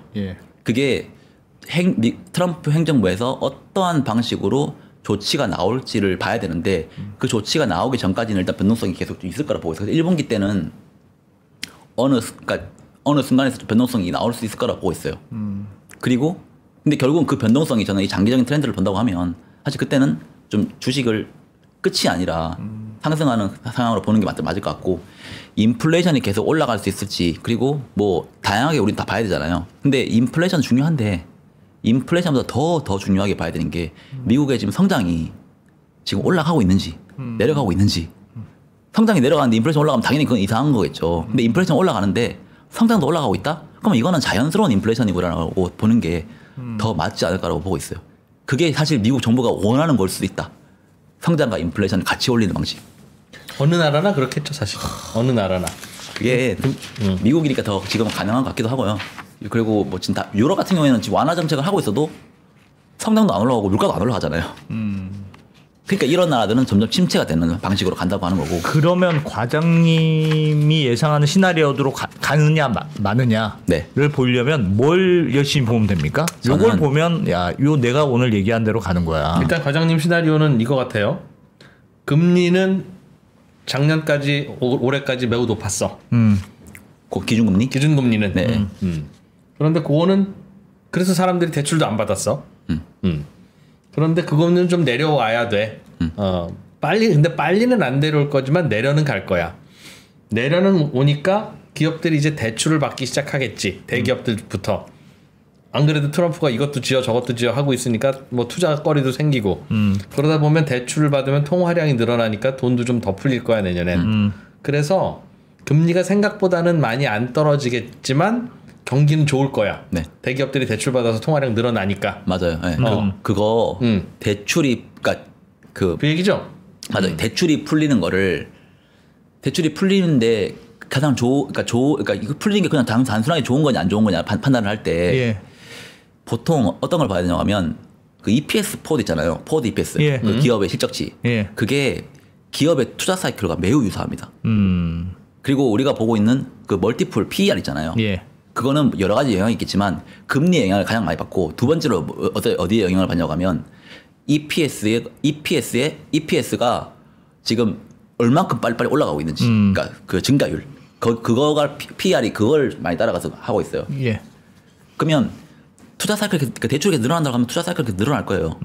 그러니까 그래서 기업들이 투자를 많이 하고 있느냐가 못 하고 있느냐가 사실 그 EPS 증가율에 계속 영향을 미칠 겁니다. 그래서 지금 EPS 계속 올라가고 있어요.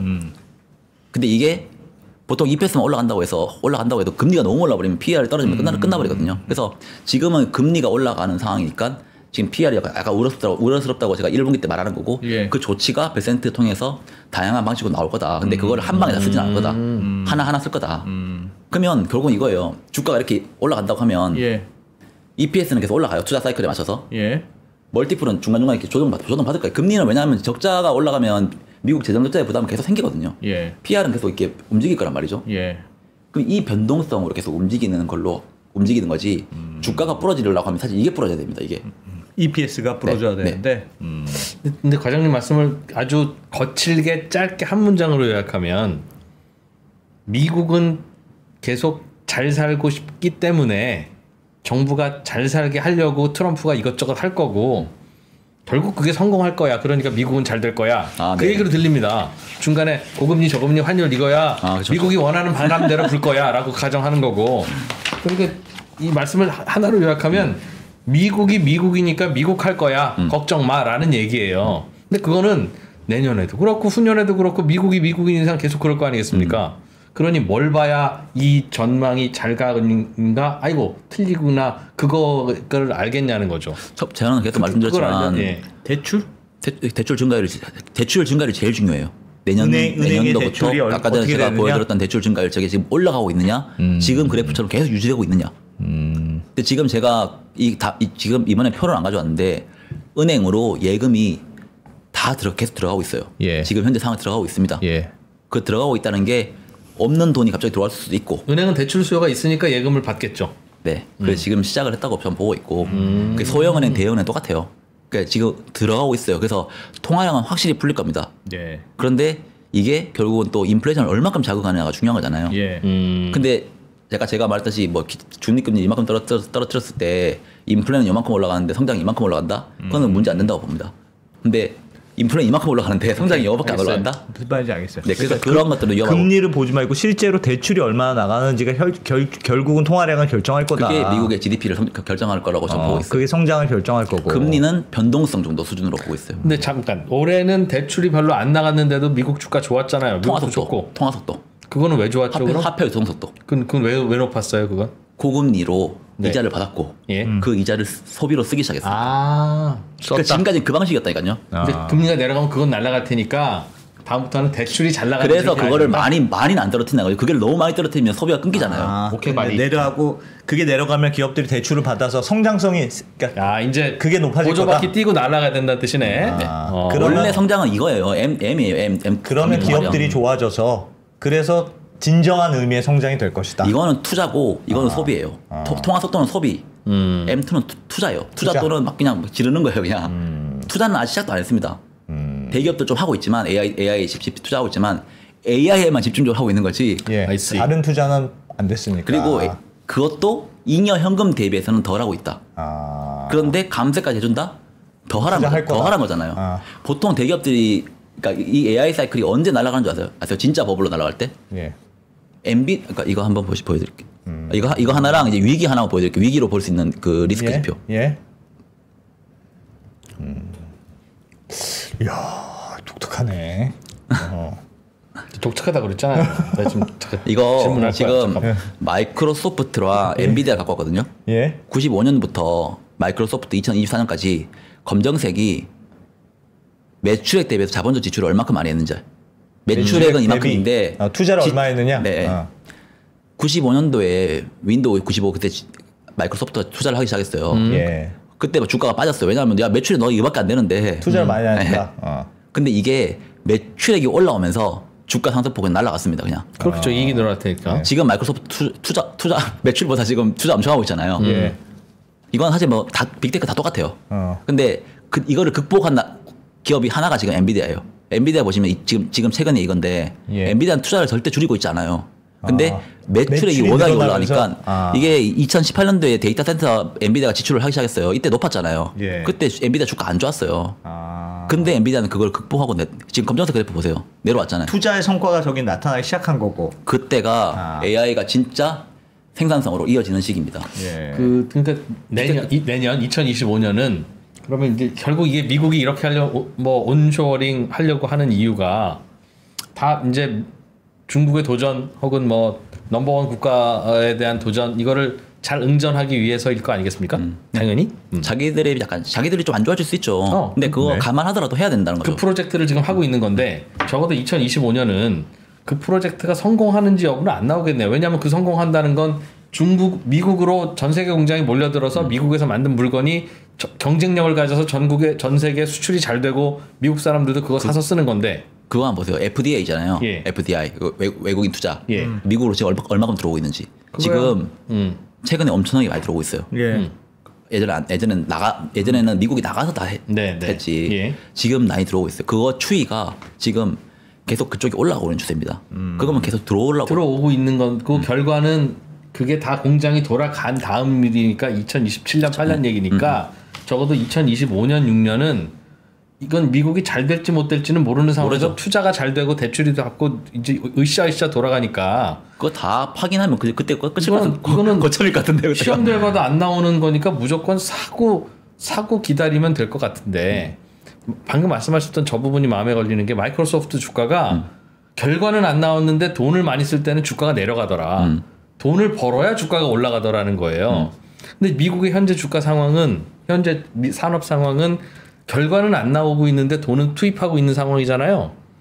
근데도 그래도 작년에 좋았어. 작년에 좋았고 올해 2024년도 좋고 2025년도 좋을까? 그거 그게 궁금합니다. 지금 좋을까요? 사실 2025년도 뭐 빅테크 많이 올랐잖아요. 예. 그러니까 이게 지금 제가 가지고 온 게 실적은 보통 분기마다 발표하거든요. 분기에 발표를 했는데 지출이 너무 많았어. 그때 주가가 떨어졌다가 네. 다시 회복하는 거예요. 예. 그게 계속 무한 반복된다고. 그러다가 예상한 것보다 확 올라왔어. 그럼 그냥 날아가는 거예요. 그냥. 예. 그게 사실 올해 내내 그렇게 이루어졌고 올해 내내 보면 기업들이 빅테크들만 돈 벌었어요. 그러니까 그래서 그게 중요한 거예요. 컨센서스 대비해서 얘들 돈을 어떻게 벌고 있는지. 그러니까 주식은 컨센 대비해서 얼마큼 벌었는지를 가지고 보통 그날 뭐 올라가고 내려가고 막 합니다.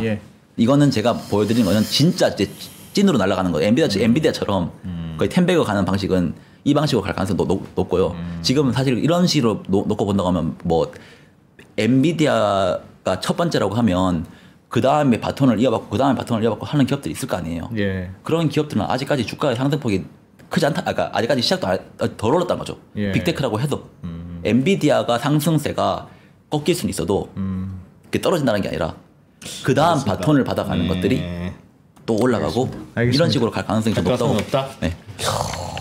저는 엔비디아가 잘 나가는 이유는 빅테크도 돈 벌고 엔비디아도 돈 버는데 엔비디아는 인공지능으로 돈 버는 유일한 기업이고 네. 나머지 빅테크들은 엔비디아에 돈을 갖다 주는 거야. 그러니까 투자는 나머지가. 인공지능에 하면서 돈을 벌기는 벌지. 그런데 광고로 벌고 소프트웨어 팔아서 버는데 그쵸, 그게 네. 그러니까 그게 의미가 없는 거죠. 근데 지금 AI 쪽 투자는 예. 그러니까 그쪽은 사실 그래서 미국 보통 기업들이 수익 다변화를 하는 거잖아요. 안 죽기 위해서. 근데 이쪽이 나중에 향후 먹거리라고 하는 건 빅테크들이 제일 것이다. 잘 알고 있습니다. 알겠습니다. 그러니까 투자를 줄이지 않을 것 같아요. 마지막 질문. 네. 마지막으로 리스크도 하나만 말씀드려. 너무 이거 오른다고 말씀드려가지고. 문홍철 애널리스트 아세요? 알죠. 예. 그분은 디플레온대입니다. 붙여보자 한번. 오히려. 왜냐하면 이게 트럼프 정책이 시장의 혁신과 경쟁을 갖고 오는 정책이 아니라 자꾸 칸막이 막고 이거 억누르고 하는 거다. 그러면 그게 전 세계 디플레다. 전 세계 디플레인데 어떻게 미국만 인플레냐? 라는 의견에 대해서 많은 사람들이 역시 문홍철 그러고 있는데 네. 어떻게 생각하세요? 참 사람 못 됐네. 그럼 두 개만 딱. 오늘 시간 많죠? 두 개만 하고 많지는 않지만 짧게 예. 이게 지금 그래프 제가 가져왔는데 60년대부터 지금까지거든요. 미국의 실질 본원 통화예요. 그러니까 미국의 본원 통화량이 전년 대비해서 얼마나 풀렸는지에서 미국의 인플레이션을 뺀 건데 항상 이게 녹색바가 미국이 침체가 왔을 때예요. 예. 보면 이게 0 밑으로 떨어지면 뭔가 문제가 생겼어요. 다. 그런데 이때 뭐 유로존 위기, 위안화 쇼크 이때 그리고 멕시코 외환위기 이때 이럴 때 보면 0 밑으로 떨어졌을 때 떨어졌는데 미국에서는 위기가 안 왔는데 다른 나라에서 위기가 왔어요. 그러니까 문홍철 연구원님이 말씀하시는 게 맞을 수 있는데 그게 미국의 위기는 아닐 수 있다는 거죠. 저는 그렇게 생각하고 있고 미국이 지금 통화량을 많이 늘리는 형태가 아니니까 위기가 올 수 있어요. 근데 지금 해외에 있는 달러를 지금 미국으로 다 가지고 오고 있는 상황이에요. 네.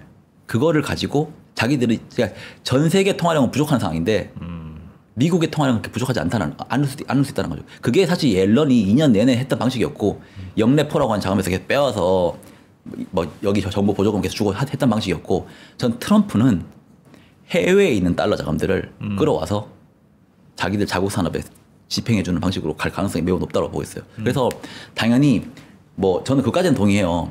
그 관세랑 보호무역을 하면 인플레 효과가 아니라 디플레이션 효과일 수 있다.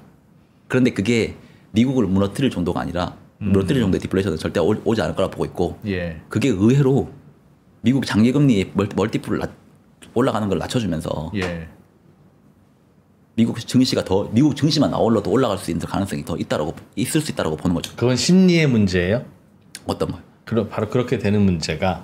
그렇죠. 왜냐하면 95년에서 2000년도 보면 미국에서 문제가 안 생겼는데 다른 나라에서 문제가 생기면서 뭐 러시아 LTCM 터지고 하면서 미국 장기금리가 떨어졌어요 당시에. 미국에서 문제가 안 생겼어. 그때 나스닥은 그냥 미국 레스토랑에서 청소 서빙은 멕시코 국민들이 하는 게 미국 입장에서도 효율적이고 그래야 식당 잘 돌아가니까 그래야 미국도 식당도 잘 되고 그 송금으로 멕시코도 잘 되는데 멕시코 넘어오지 마라고 하면 멕시코도 망하겠지만 이민 정책 미국 식당이 잘 돌아가겠느냐는 거죠.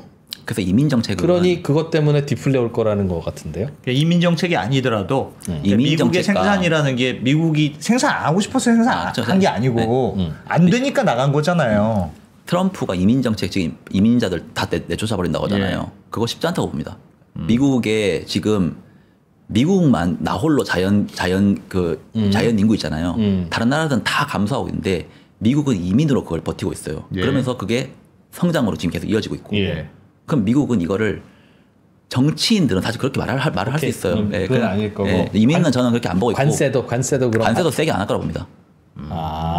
세게 안 하게 될 관세도 거다. 세게 하고 세게 하면 다 줬다는 거고. 문홍철님 말이 맞는데 실제로 그렇게는 안 할 거니까 내 말이 맞다. 근데 지금 관세 때문에 인플레이션 올라간다고 말하고 있잖아요.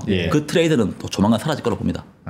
그 관세 인플레 이게 결국은 비싸게 사온다는 거잖아요. 그게 사실 불확실성이 많이 반영돼 있습니다 지금. 근데 트럼프가 과연 바보가 아닌 이상 알겠습니다. 그렇게 보고 있고요. 마지막 하나만 말씀드리면 이제 성상현의 이야기를 들어라. 아니 제가 1분기에 가장 큰 리스크가 뭐가 생길까? 일단 첫 번째 금리 장기금리가 너무 올라가고 있다. 그걸 빨리 막아야 되는데 막을 수 있는 조건이 없으면 막을 수 있는 대책이 없으면 멀티플발 하락이 있을 수 있다. 그때 조정 국면에서는 좀 사봐야 된다라고 저는 생각하고 있고요. 두 번째로는 미국은 지금 양적 긴축이라는 걸 계속 하고 있어요. 양적 긴축이라고 하는 거는 결국 미국의 지급 준비금이 떨어지는 방식으로 갈 거예요. 근데 그동안 옐런은 2년 동안 영내포의 자금을 끌어와서 재무부가 돈을 그걸로 땡겨와서 지급 준비금이 떨어진 거를 그걸로 방어를 했습니다. 그 나중에 한번 보시면 아실 거예요. 그래서 양적 긴축을 했는데도 지급 준비가 안 떨어졌어요. 2년 동안. 근데 그렇게 그냥 빼왔던 잉여 유동성이 영내포가 이제 자금이 거의 바닥났어요. 그게 내년 1분기 되면 거의 0으로 갈 거라고 봅니다. 그러면 여기서 양적 기축을 더하면 지급 준비금이라는 게 이제 떨어질 거예요, 진짜로. 지금 그게 예금이라면서요, 은행 예금. 그러니까 은행들이 일정 부분 맡겨놓는 거죠. 근데 지금 지급 준비금이 원래 비율이 0이니까 비율이 0%잖아요. 근데 그게 예금이죠. 돈 넣을 게 없는, 돈 안 넣어도 되는데 넣는다고 하는 거면 만약에 그 넣는다고 하는 이유가 거기에서 고금리를 주기 때문이거든요. 지급 준비금에서 지금 4.4% 정도 주고 있어요. IORB라고 하는 금리로. 근데 그게 만약에 떨어진다고 하는 거면 은행이 얼마나 힘드니까 4.4%를 포기하고 그렇죠. 그런 방식 그런 형태로 보면 지급 준비금이 떨어지면 은행 유동성에도 문제가 있구나라는 걸 사람들이 우려할 수 있어요. 그래서 이게 보면 이 빨간색 그래프가 미국 명목 GDP분의 지급 준비금 추이입니다. 과거 18년도부터. 우리 보면 18년도 10월 달이랑 12월 달에 미국 S&P 500이 10%씩 빠졌어 당시에. 그때 트럼프 그때로 2019년부터 금리 인하를 또 했었어요. 근데 그때 보면 지급 준비금이라는 비율이 명목 GDP 대비해서 떨어지기 시작했고. 저게 시중 유동성이네요 결국. 그러면서 이 파란색 그래프가 막 올라가 솟구치잖아요. 이게 발작한다는 거. 단기 자금 시장에서 발작을 한다는 하는 거거든요. 뭔가 은행에서 유동성이 뭔가 문제가 돼 버리니까 발작을 한다는 지표거든요. 지금은 좀 파란색이 안정적이잖아요. 근데 이게 준비금이 어느 일정 수준 이하로 떨어지면 발작할 수 있어요. 이게 파란색이 막 올라간다는 거죠. 근데 지금 연준은 어찌됐건 간에 양적 기축을 계속 한다라고 하고 있고 예. 내년부터는 영래포가 없어지면 인형 유동성이 없고 그러면 이 직업준비금이 GDP 대비해서 빨간색 그래프는 여기서 추세적으로 더 떨어질 수 있다. 이게 떨어지기 시작하면 이 파란색 그래프가 발작하기 시작하는데 이때는 장이 안 좋아서 떨어지고 이런 게 아니라 유동성이 팍 붕괴돼 버리면 다 갚아 이런 식이거든요. 그러면 그냥 우리 그때 옌켈이 터지는 것처럼 그냥 확 이게 무너질 수 있다는 거죠. 그냥 단기적으로 그때는 뭐 1, 2% 이런 개념이 아니라 하루에도 떨어질 수 있는. 그래서 이거는 좀 1분기 때 조심하셔야 된다라고 정도로 저는 보고 있고. 작년 올해 고금리 때는 너무 고금리라 대출을 안 받으러 오니 은행들도 예금도 안 받고 그래서 예금 금리가 매우 낮았고 그래서 사람들은 다 MMF로 가서 놀고 있었는데 이제는 금리가 조금 떨어지고 나니까 예금도 하러 올 거고 대출도 받아올 거고 이런 선순환이 돌겠지만 네, 그게 기본적으로 장기 그런 선순환이 도는 데 있어서 가장 걸림돌이 양적 긴축을 계속하면서 시중의 유동성을 자꾸 말리고 있으니 성상현이 재무부 장관이거나 연준 의장이라면 별 문제가 없겠으나 뭐 옐런이나 뭐 이런 그 분들은 조금 실수할 수도 있겠다. 네, 그러니까 그 전에 긴축을 양적 긴축을 멈추고 하면 양적 긴축 빨리 멈추는 게 중요하다는 조언을 하면서 문제가 생길 수 있다. 아직까지 그런 스탠스는 안 보인다. 네, 그거를 그 전에 멈추거나 해야 되는데 터지고 멈출 수도 있다. 그런 리스크가 1분기 때 나올 수 있는데 근데 베센트는 사실 선수니까 잘할 거라고 봅니다. 근데. 알겠습니다. 뭐 그런저런 걱정 정도는 있으나 근데 오늘 제가 뭐 너무 길해가지고 네, 알겠습니다. 다 이해했어요. 네, 그렇게 독특하네. 독특한 뷰. 알겠습니다. 좀 다른 방식의 성장을 할 거야 미국은 그 말이네요. 그죠? 지금까지 방식이랑 근데 대체적으로 미국은 좋을 거라는 얘기가 안 돼요. 진짜로. 내년에도 이번 좋을 사이클에서 거다. 부채 사이클 무너지지 않을 거라고 봅니다. 좋을 거다. 그리고 트럼프의 방식이 꽤 기업들의 성장을 도울 거야. 그리고 레이 달리오는 틀렸고 성상현은 맞을 거다. 아니요, 그건 아닌데. 네, 그렇습니다. 레이 달리오 X, 문홍철 세모, 성상현 동그라미. 문홍철 연구원 제가 대단히 의견을 존중합니다. 네, 아니요, 대단히 존경합니다, 문홍철. 네, 알겠습니다. 네, 중소기업중앙회 성상현 과장님. 내년부터 이제 부장님 되시는. 네, 종종 나와서 예상대로 잘 가고 있는지 아니면 조금 삐걱거리고 있는지를 점검해 주셔야 됩니다. 아시겠죠? 네네, 알겠습니다. 잘 들었습니다. 고맙습니다. 네, 고맙습니다.